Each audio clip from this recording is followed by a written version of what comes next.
let's start off a new topic here. Our topic on this tight topic on Photoshop is going to be about selections. Uh, one of the uh, great things Photoshop does is being able to do selections. Since it's pixel based as opposed to parametric based like Lightroom, you can select certain pixels in a picture and edit just those pixels. So selections is one of its most powerful tools. That along, of course, with some of the content aware tools. So let's get into that. I've got three pictures here. One of my granddaughter and wife I'll use to make some complex selections, including her hair here, flyaway hair, typical teenager. Um, and I've got other pictures here that we can use. This bird in front of a lot of branches. Make a selection there, and also make using a color selection on the sky to get all the sky in between the branches. And finally, there's a selection based on focus, and you can make selections that way. So let's go through what they are. Okay. Uh, Looking down the left-hand side toolbar, you'll see a number of icons over here. The first group of icons are selection icons. There's a rectangular marquee tool. There's a polygonal tool. Under the marquee tool, if I hold down that little arrow key and hold it, there's an elliptical tool. You can also select a single row of pixels, which I don't know what the reason for that would be. But these rectangular tools and elliptical tools are decent tools to use for certain things. If I wanted a rectangular selection, in this case it wouldn't make much sense, but I could, for example, if the people weren't there, I could select off the sky area here, you know. So that would be a way of making a selection with using the rectangular tool. Then I could do different things with that selection. Going to layers, I could create a new layer with that selection, etc. So that's one thing.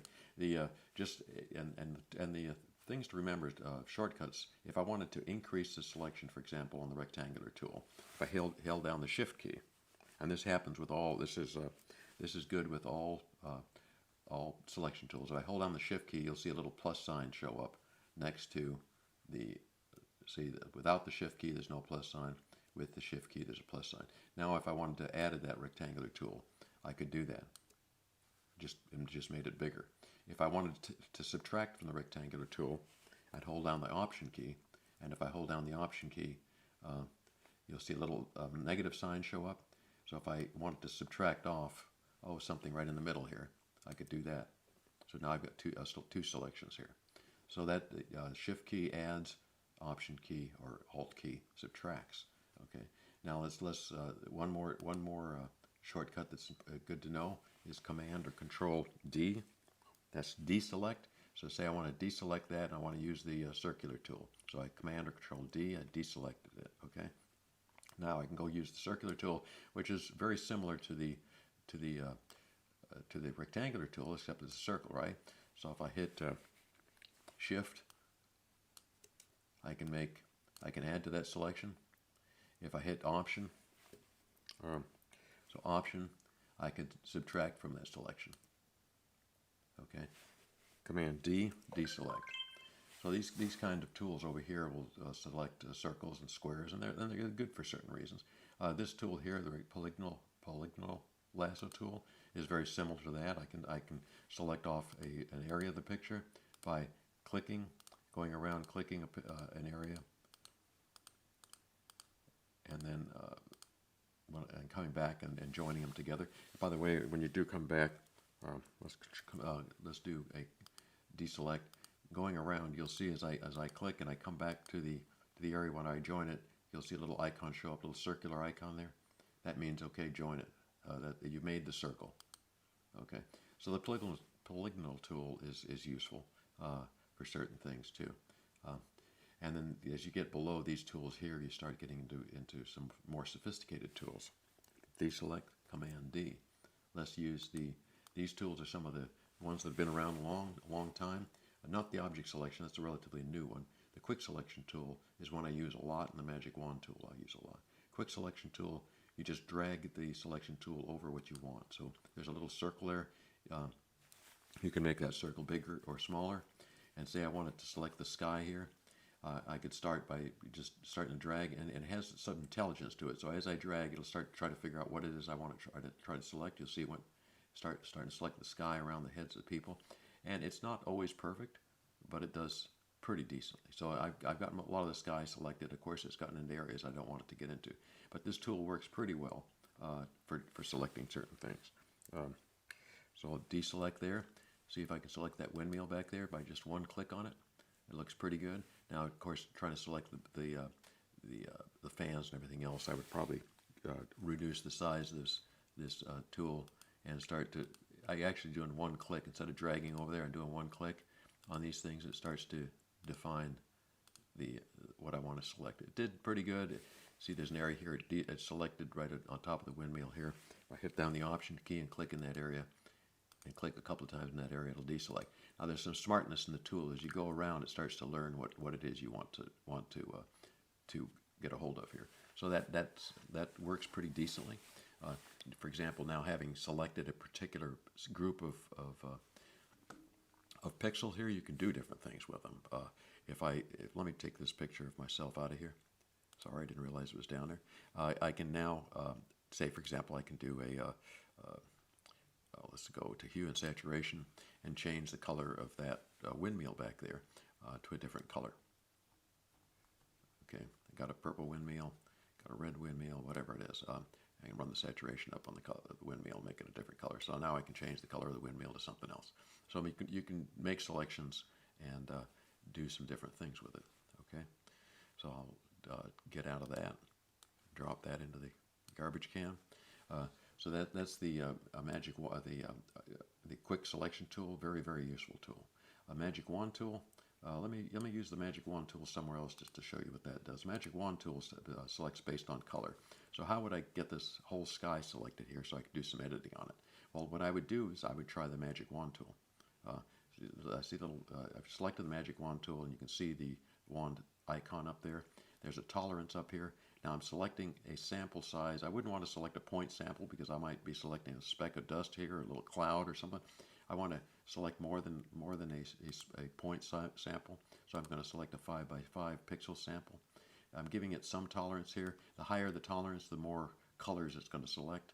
So let's just try this sort of 14 tolerance, see what happens. Contiguous. If I have contiguous, it's only going to select the blues where I click here. For example, there you go. And wherever it hits a branch, it won't select inside these branches, for example. So if you want it contiguous or not contiguous, that's an important distinction. Sample all layers. If you have a bunch of layers down here below, you're saying look at all the layers for that color. So I'm going to go Command D. I'm going to hit using the tolerance of 14. I'm going to click again on there, and you can see what it did. It selected quite a bit of the in between the branches and everything else. Now it did select a little bit of the bird here and things like that, but for most sakes it's pretty good. Now what I can do, for example, with that selection, if I go to an adjustment and let's go to color adjustment, hue saturation, and let's run the saturation up on the sky, make it bluer. So I'm making the sky a little bluer. Now you can see where it didn't select. I should probably have gone back and cleaned up the selection a little bit. But I can now do different things with my selection. The better thing to have done would have been to, let's go back to history, go back to beginning, make a selection again with a little bit bigger tolerance. Looking around, it looks like it did a better job in some of these areas. I will say it did. So I could actually try a Shift plus if it didn't, but let's say that was better. It looks a little bit better to me. And now I can go to layers, adjustments, hue saturation, run the hues fine, saturation, run the saturation up, make my sky a little deeper blue. There you go. So I was able to deepen the sky, the color of the sky down a little bit. I could also make it a little bit darker if I wanted to. So that's the Magic Wand tool. It makes selections based on color, and that's where these three tools. Now the Object Selection tool is extremely interesting. It's one of the newer tools. Say for example I wanted to select this bird here, and there's a bunch of branches behind it. I don't know. I have not tried it on that one here. I've tried it on different. Let me go back to another picture. Yeah, I could do that here. If I wanted to select this windmill back here, it essentially puts a rectangle about what you want to select. When you release, it thinks for a second and decides what's the object in there. It selected the windmill. Now if I hit down the Shift key to add to that selection, say I want to select this other windmill over here. Again, click, and it selected the other windmill. It didn't do a perfect job, didn't select this vein on it over here. But that's what the object selection does. I can hit the Shift key and add to it, Option key to subtract to it. If I go back to this bird here, for example, I can do the same thing. I want to select just the bird, go around the bird. It's did a fantastic job. Didn't quite get the beak, but if I want to get the beak now, I hit the Shift key to add to it, and say, look, I want to add that beak to it. Now, Option key to subtract. I don't want to have that little piece there, nor that little piece there. So it's getting better. You get the idea. The object selection tool is pretty good. There's a little piece of bird right in there I'd like to get. Okay, now I've got the bird selected. I can do all sorts of things with that bird, like have him fly off, for example. Okay, we will go back and deselect. All right, let me go back to history. Opening bird. Okay, so that's the object selection tool. It's a pretty powerful tool, and that you'll find that in the left column. Now there's some other. You'll notice here, by the way, that they do show you how the tools work when you hit the pop-up. When you go above, you'll see select. Okay, there's some selections based on this too. For example, select color range or focus area, and the best one of all is select subject. This thing is brand new and it really worked well. Select and mask is another feature that's important to know, and I'll show you that in a minute. But let's do select focus area. This one is tough. It's never really worked very well as far as I'm concerned. But let's say you see it's thinking, and I've set the focus range here, and it's going to try to select what's in focus versus what's out of focus. Right now it's made no selection, so let's change the parameter and run it down a little bit, see what happens. Hey, it's starting to select the bird a little bit there. And some of these flowers, they turn them white, so you'll see if I change this, I can see black and white. I can make it look more like a mask, like you'd suggest, although it looks like it's blanking out the bird and selecting the others. So if I run the focus range down a little bit more, will it select more of the bird or less the bird or whatever? I'm just saying, be more picky about what you're selecting. I have never found this to work very well. It's supposed to work based on focus range, and I've never been very pleased with the way this one works. But it's an old tool. Frankly, I'm going to cancel out of this. I wouldn't suggest using this tool. I don't like it. There's much better tools. For example, the select subject. Anytime you select one of these items over here in the toolbar, you're going to have options. So if I go to say, for example, this one here, down here where I've got not these tools up above, the ones down below, the object selection, the quick selection, the magic tool one, I'm going to see something up here called select subject. I'll also see it up here, select subject, okay?